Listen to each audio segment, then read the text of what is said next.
Hello, how's everybody? I hope everybody's doing fine. Um, so today I'm going to do the right now. We're doing it now about how the governing body. Today's going to be how the governing body kills. How can I say kills? Not. The governing body um, makes it so that the Jehovah Witnesses don't, so they don't have the ability to dream.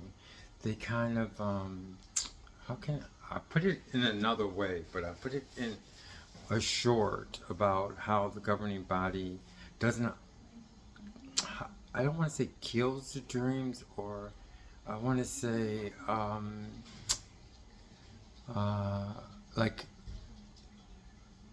they're not allowed to dream. So how can I put that? Um, they like destroy the ability to dream. It's just like, I guess I can say it's destroyed. Um, yeah, I guess I can say that they like destroy the ability for the Jehovah Witnesses to have any dreams at all. And I have it in 3 seconds. I was getting ready to eat something, but I'm gonna wait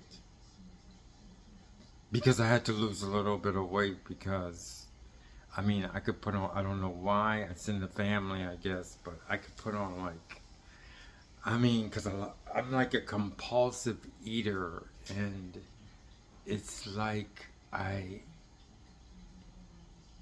it's like I like to eat, anyways, under control. But anyway, that's beside the point. I was just thinking about it because I always go through this diet thing, and it's like I know I can do it. I know I can do it. So I'm sorry for going there, but anyway, we're talking about this how the ability is destroyed for the for the Jehovah Witnesses. The first thing I wanted to um, talk about was okay because I had to. First of all, I have to give my um, how can I say my credibility.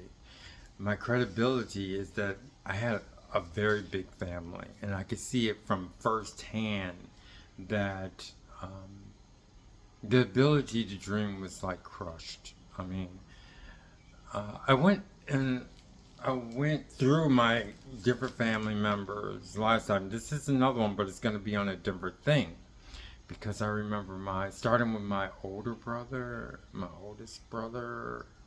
I have to start with my oldest sister. My oldest, everybody was intelligent. I mean, like we could do so many things, but because of the system of how things are when you're a Jehovah Witness, forget about it. Just totally forget about it. Don't even think about it.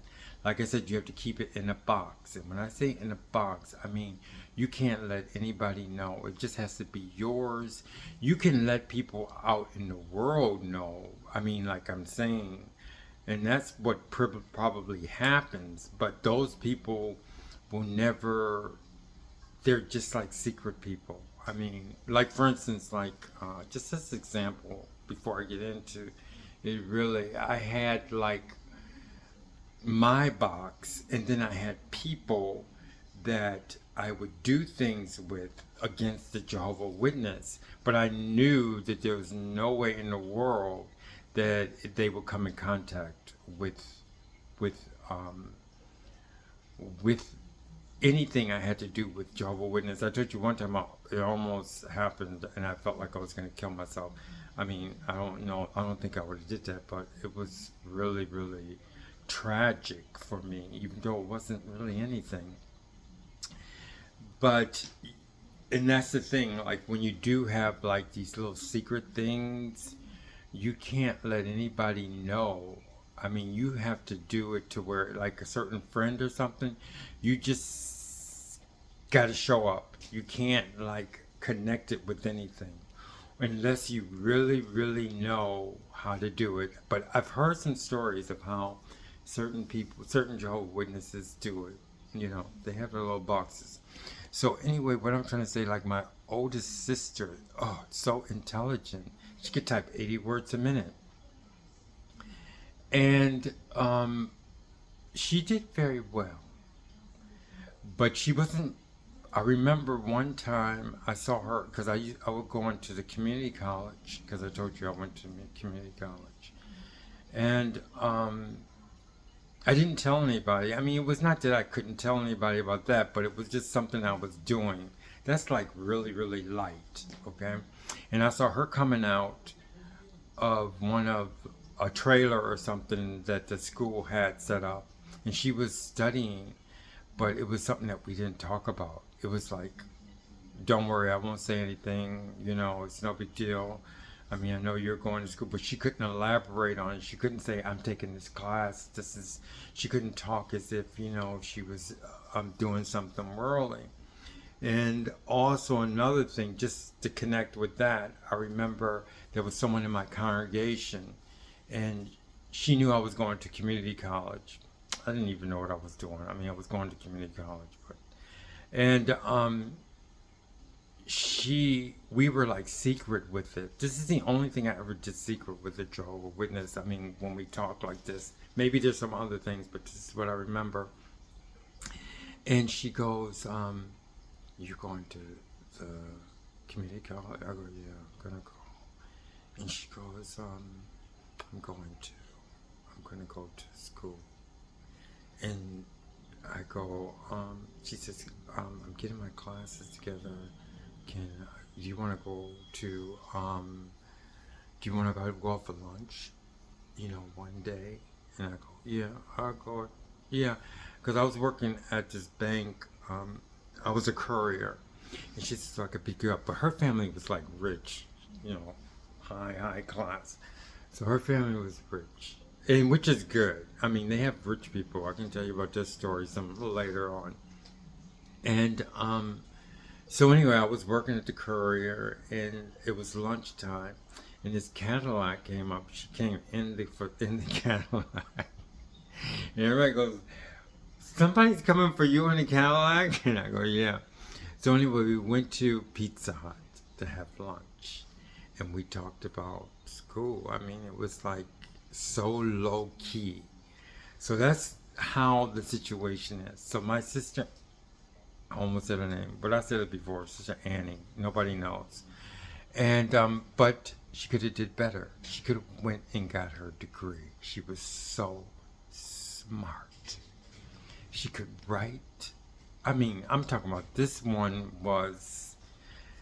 Anyway, she ended up doing pretty good. She bought her house, but the thing about it is that she could have even did better. I mean, if she would have went to school, now she's doing good, but you know, like she can't have like web page, certain web pages and stuff like that. I mean, she had to have it for work, but nothing's there. And but I'm just saying, she could have went to college. She would have gotten a scholarship, definitely. So intelligent. Then but it was killed because I'm sorry. I have to say it was killed. That dream. Maybe she didn't even dream. She didn't dream about what I could do with this intelligence I have. No, it was not even there. She just did what she could, and that's it. That's one. Then my older brother. He was so smart. I mean, like, could put together things, very good mechanic. I mean, just the things that he could do. It was like I mean, he was the older brother, and he could do so many things like you would never believe. And I mean, from what he told me, he said he didn't do that well in high school, but the guy knew. I mean, he knew how to play sports. I mean, he could have did something in sports. I mean, he knew how to swim. Well, in Buffalo, you have to learn how to swim because in college they make you swim. I mean, in high school they make you swim, but he just knew what to do. And I'm not saying that he would have been.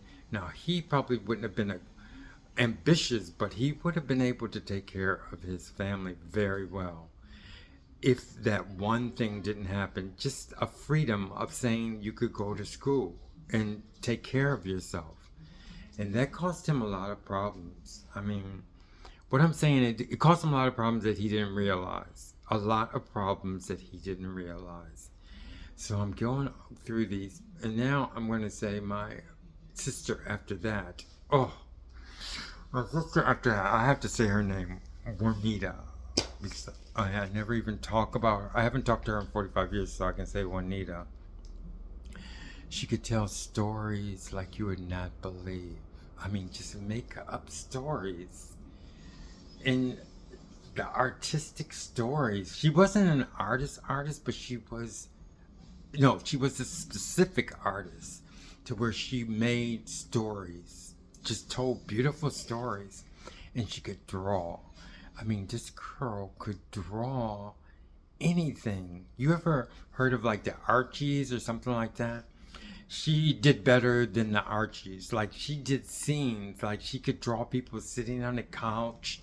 She could draw people in any angle. She could draw people sitting down. She could draw people standing up. It was like cartoonish, but it was like a serious type of cartoon, like the Archies, something like that. And she could draw all the Archies. It would be so easy, like a click of the finger, like a snap of the finger. And we would just sit there, and she would tell stories, and she would draw the people in any direction. I mean, any perspective that she wanted.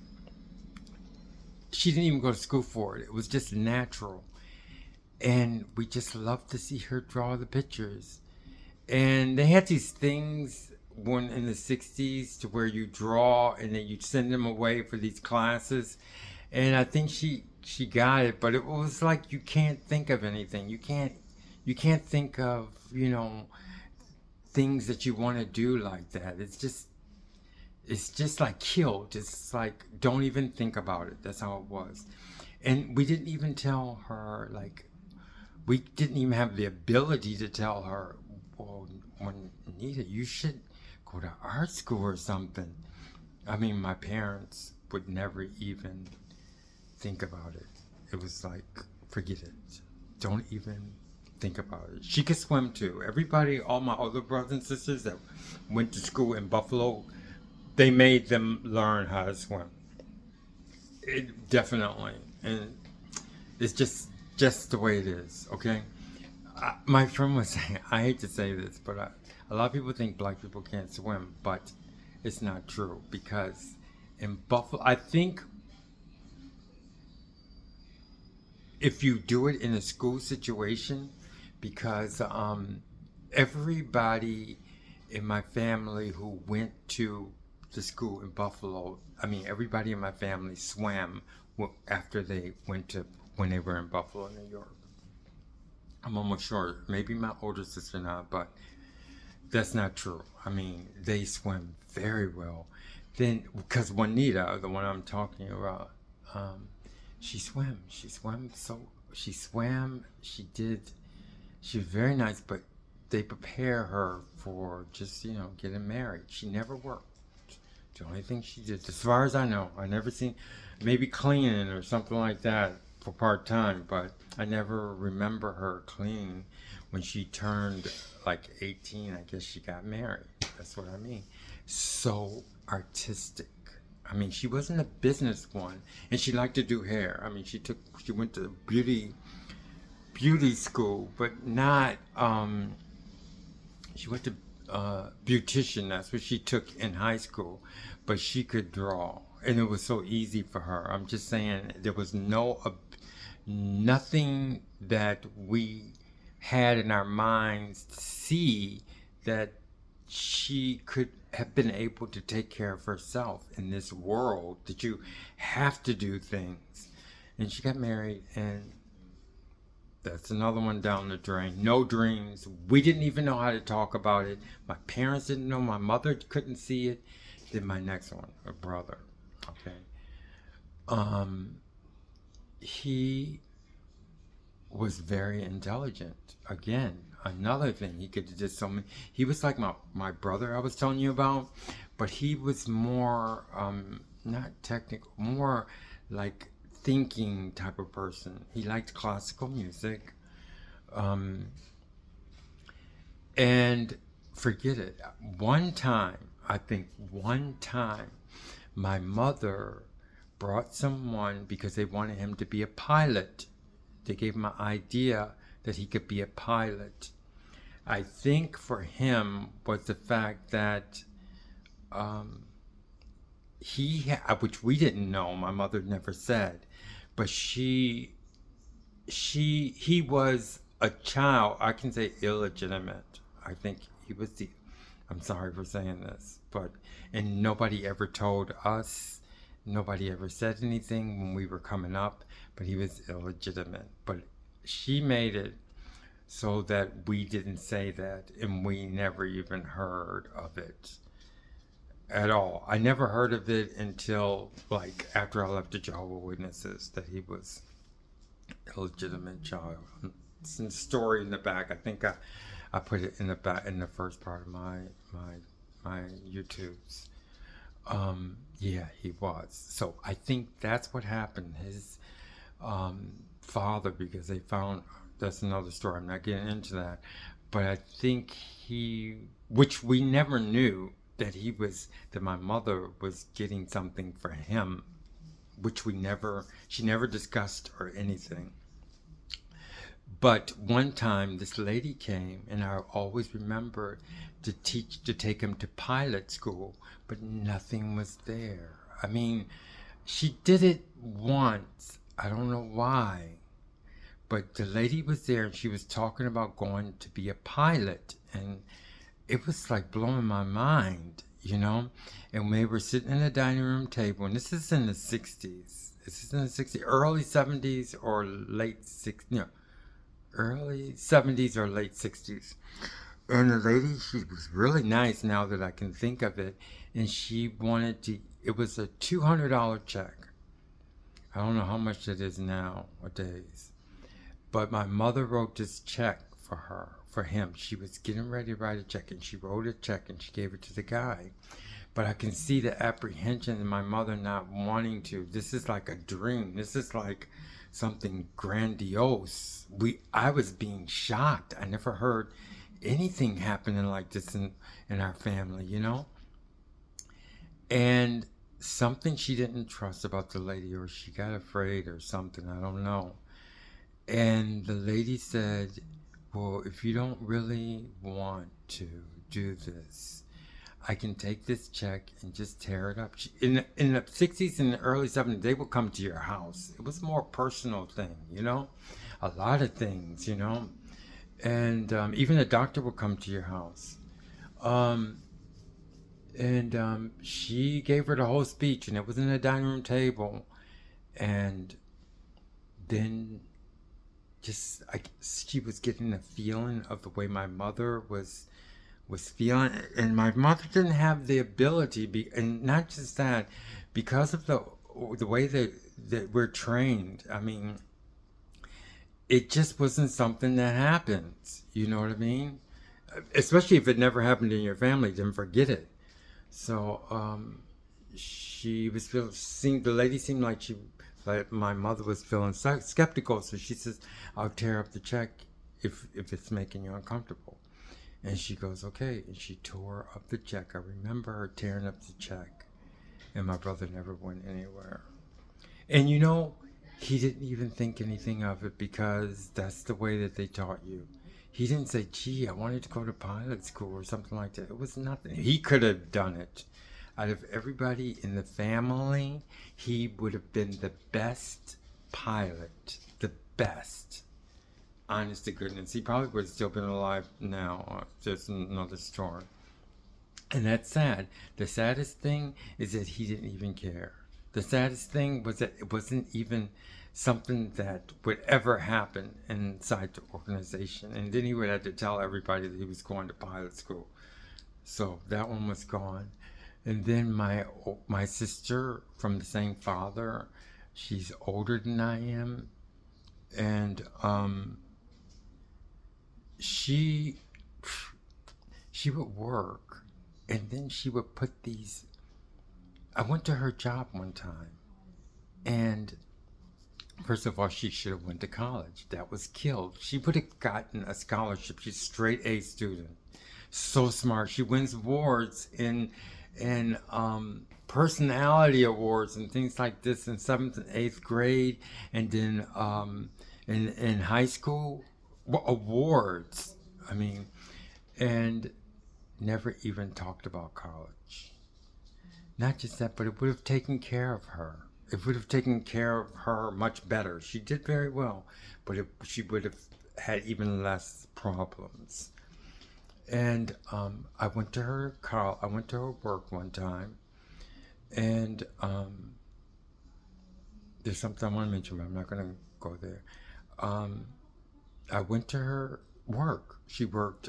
I'm not going to say that, but anyway, it was a secretary, and I went to her job, and she showed me these like books. You put these books together. Like in a leaf, just books like bond volumes. Like instruction books. Okay, she had like 4 or 5 instruction books, and she goes, "Look I put these books together to show everybody how to do the things that I'm doing." It's a very well known. I guess I can say it. Can I say it? Yeah, it's a long time ago. So it's like Southland Corporation. It was like with 7-Eleven, Southland Corporation. I just wanted to tell you the magnitude of what she was doing that she didn't even realize. And I put these like bond volumes together. I mean, put these volumes together. And she would just show me that. And I go, what? And she was like, to me, it was shocking, because I'm very much into art and stuff, but they didn't know. And she showed me all these things that she put together. It was like 5 books of instructions of how to do things. And she didn't do anything. She didn't go to college or anything. It was just like cut off. Anything that you can't do.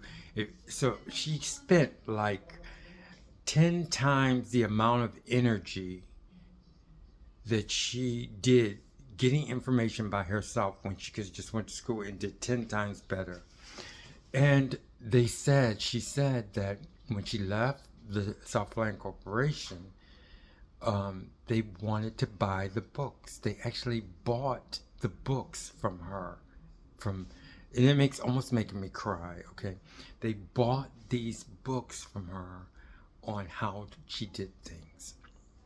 And it was solid because one time she worked for this construction place, and I went to her job again. And I went to her job, and I just visited her. For no reason, which was beautiful. And she showed me up another bond. She says, "Look I did this book."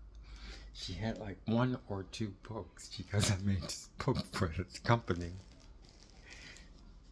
It was no big deal. I was the only one that saw how great it was. I know the employees saw it.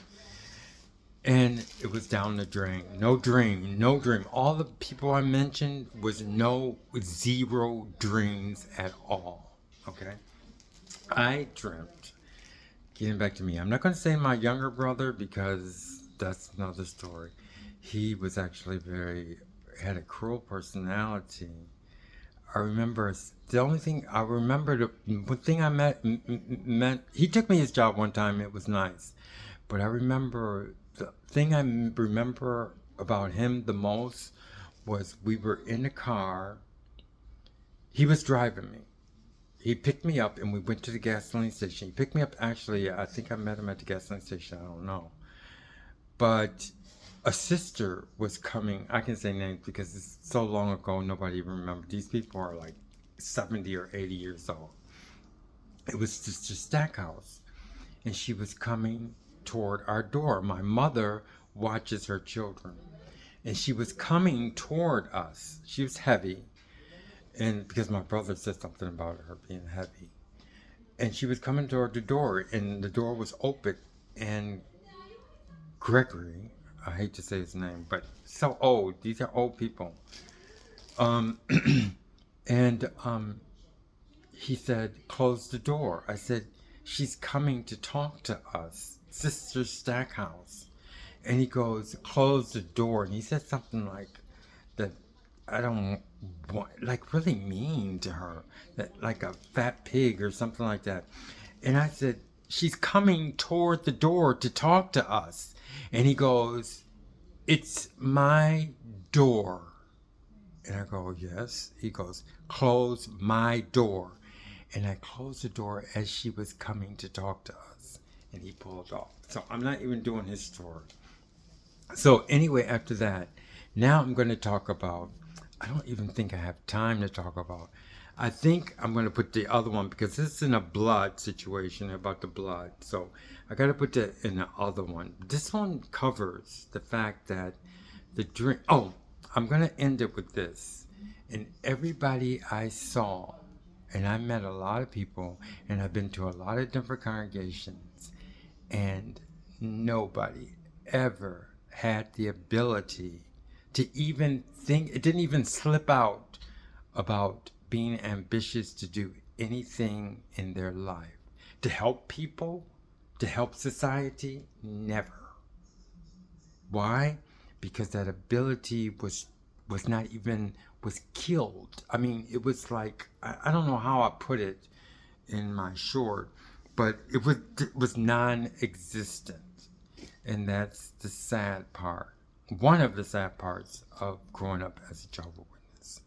Thank you very much, Bob.